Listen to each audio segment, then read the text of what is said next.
Morning star pattern হল candlestick চার্টের একটি বিখ্যাত বুলিশ রিভার্সাল প্যাটার্ন, যা একটি নিম্নমুখী ট্রেন্ডের পরে একটি সম্ভাব্য উত্থানের ইঙ্গিত দেয়। এই প্যাটার্নটি তিনটি ক্যান্ডেলস্টিক দিয়ে গঠিত। প্রথমটি একটি দীর্ঘ নিম্নমুখী বিয়ারিশ ক্যান্ডেল, মাঝেরটি একটি ছোট ক্যান্ডেল যা প্রায়ই একটি ডোজি হয়ে থাকে এবং শেষেরটি একটি দীর্ঘ ঊর্ধ্বমুখী বুলিশ ক্যান্ডেল। মর্নিং স্টার প্যাটার্নের বৈশিষ্ট্যসমূহ। প্রথম ক্যান্ডেল। এটি একটি দীর্ঘ নিম্নমুখী ক্যান্ডেল যা নিম্নমুখী ট্রেন্ডের চলমান শক্তি প্রদর্শন করে। দ্বিতীয় ক্যান্ডেল।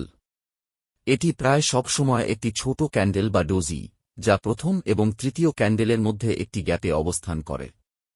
এই ক্যান্ডেলটি মার্কেটের দ্বিধা ও সম্ভাব্য পরিবর্তনের ইঙ্গিত দেয়। তৃতীয় ক্যান্ডেল। এটি একটি দীর্ঘ ঊর্ধ্বমুখী ক্যান্ডেল যা বাজারে বুলিশ বাজারের প্রত্যাবর্তনের শক্তিশালী সংকেত প্রদান করে। তাৎপর্য: মর্নিং স্টার প্যাটার্ন একটি বিশ্বাসযোগ্য বুলিশ রিভার্সাল সংকেত হিসেবে কাজ করে, বিশেষ করে যখন এটি একটি স্পষ্ট নিম্নমুখী ট্রেন্ডের পরে ঘটে। এটি বাজারের মনোভাবের পরিবর্তন দেখায়, যেখানে বাইয়াররা সেলারদের উপর নিয়ন্ত্রণ পুনঃপ্রতিষ্ঠা করে। ব্যবহার: ট্রেডাররা মর্নিং স্টার প্যাটার্নকে ব্যবহার করে বাজারে প্রবেশের একটি সুযোগ হিসেবে নিতে পারেন, বিশেষ করে যখন অন্যান্য টেকনিক্যাল ইন্ডিকেটর ও প্যাটার্নগুলি এই বুলিশ রিভার্সাল সংকেতকে সমর্থন করে।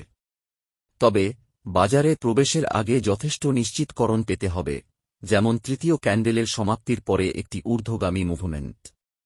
সাবধানতা: মর্নিং স্টার প্যাটার্ন সবসময় একটি সফল ট্রেডের গ্যারান্টি দেয় না।